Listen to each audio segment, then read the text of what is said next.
Hey guys, today I'm working with a Kenmore matching washer and electric dryer set. Right now I've got the washer set on a heavy duty load. Got it filled pretty good with jeans, pretty much just jeans in there. Got it set to, actually we'll kick that up to a large. We'll do warm, cold on the temperature. And essentially going to allow it to fill up.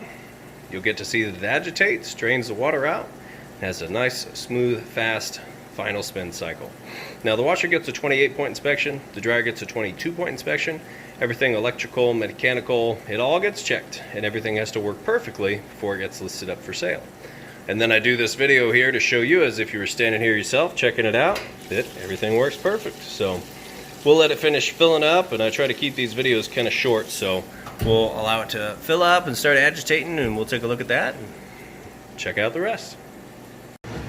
Alright, and it has filled up, switched over to agitating, and of course you see that lid switch works. Lift it up and it stops. So full submersion on the clothes there. Sounds great. Alright, moved out of the agitation into the first draining. Going into the rinse cycle, you can hear it draining that water out nice and fast.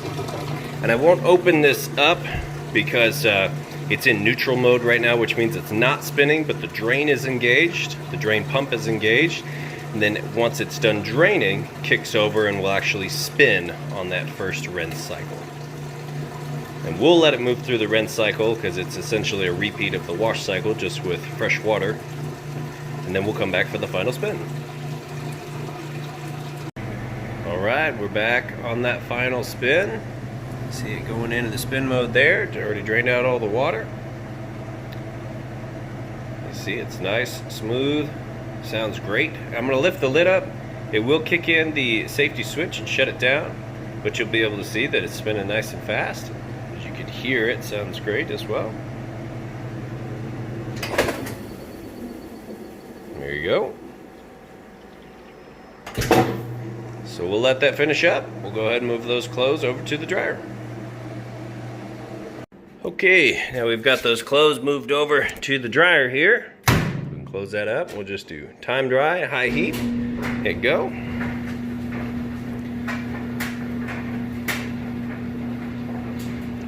As you can see in here, sounds great. Nice smooth operation. Then I am going to show you that it is in fact heating like it's supposed to.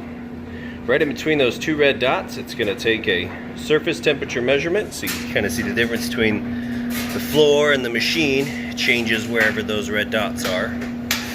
So we'll go ahead and open this up. We're going to shoot right inside the heating element tube. You can see there's plenty of heat coming in from that tube. So the heating element is behind the panel here. It comes up out of that tube there. Heats the inside of your dryer. Now the inside of your dryer is only going to get from about 95 up to 195, and that just depends on what you set your heat at here, because you have high heat, no heat, and then a low heat auto setting here. So I just kind of do time dry and let it go. So that's going to be it for these guys. I do appreciate you taking the time to watch this video. Y'all have a great day. Thanks.